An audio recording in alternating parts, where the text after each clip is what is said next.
Hey guys, meteorologist Chris Tomer with this On the Snow Before You Go forecast. An excellent period ahead. It's going to be hard to miss good snow here. All the resorts are in for snow out of this across the west and even the northeast.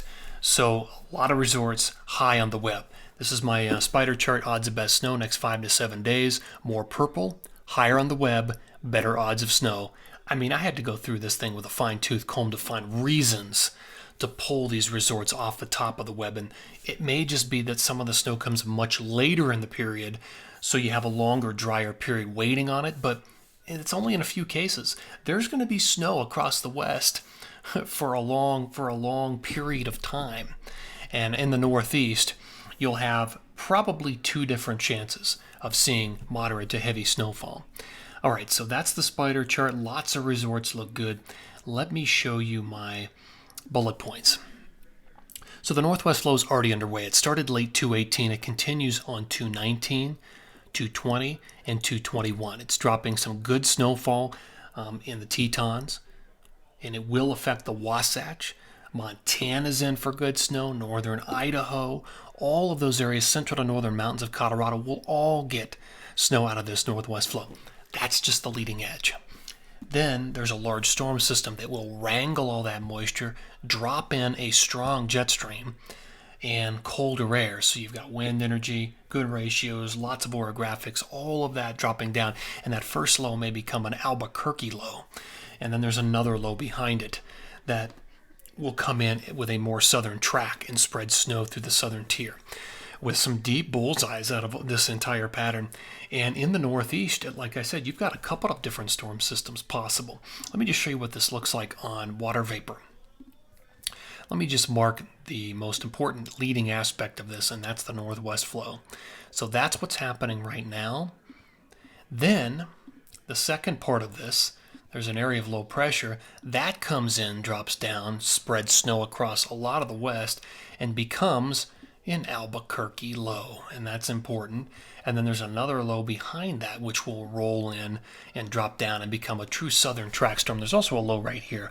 That one just sort of set the stage for a lot of this, but it's not a player right now.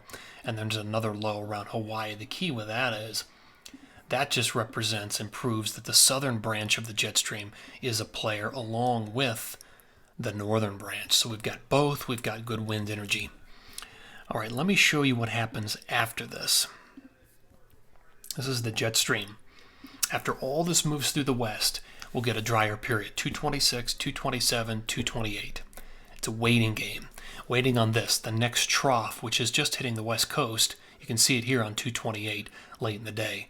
Then it will move into the interior, 229, well, not 229, so 228 is the last day, and then it's 3-1. 3-2. So it does look stormy into the first couple of days of March, 3-1 and 3-2. So that's something to look forward to. Let me take you back and show you how all this plays out on the forecast radar and satellite. So here we are on Monday morning. Northwest flow is rich, juicy. Same thing on Tuesday, 221, big. Here comes the storm, drops down, colder air, jet support, and it snows as an Albuquerque low. Here comes low number 2. There's Friday the 24th in the morning. It becomes true southern track all the way through 24 and 25, and then exits on 26, and we're in for a quieter period for a few days after that. All right, let's talk snow numbers here. Here is phase 1. I've got a few different maps here. So this is 220 through 228.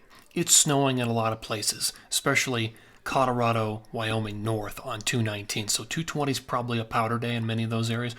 It also snows on 220. This is 220 through 228. Pretty big numbers here. Looking at anywhere from 1 to 3 feet, 2 to 3 feet really, over the Tetons and the Wasatch. So those are some deep bullseyes. Brian Head's a bullseye for sure with 2 southern track lows.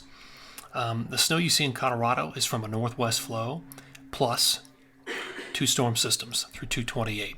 So I like what I'm seeing, generally 1 to 2 feet I-70 north with 2 feet or more southern mountains. Unfortunately, it really requires specific wind directions. Not going to see it with this one. Some nice snow in northern New Mexico. The snow you see in California there's some early in the period, but actually most of what you see there is very late in the period. Good snow up around Baker, Stevens, Timberline, and Bachelor, and not bad around Whistler either. I like what I see for Montana, and I'm finally producing and generating some pretty good snow here, forecasting, I should say, good snow for Sunshine and Marmot Basin.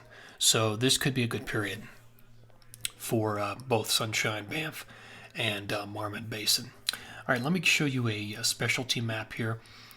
This is a grand total map, 219 through 228 for the Wasatch. Again, we're looking at about 3 feet. I've been honing in on 3 feet the last few days for the Wasatch. I think this is totally possible, especially in Little and Big Cottonwood Canyons, 3 feet or even more. I've got more for Alta, Snowbird, Brighton, Solitude, so we'll see how this plays out, but it's looking very good. And into the Northeast. 223 is a big day. It generates a lot of the snow you see, and then there's another storm at the very end of the period that could generate some additional snow. So, yeah, I mean, there's some nice totals here, 1 to 2 feet for most areas, from Ragged all the way up to Jay Peak, Washington, Sunday River, and beyond. So finally some decent snow here in the forecast for the Northeast. All right, guys, there you go. Great period ahead for both the West and the Northeast. Get out there, enjoy it. Thank you for tuning in here to this On the Snow Before You Go forecast. Take care.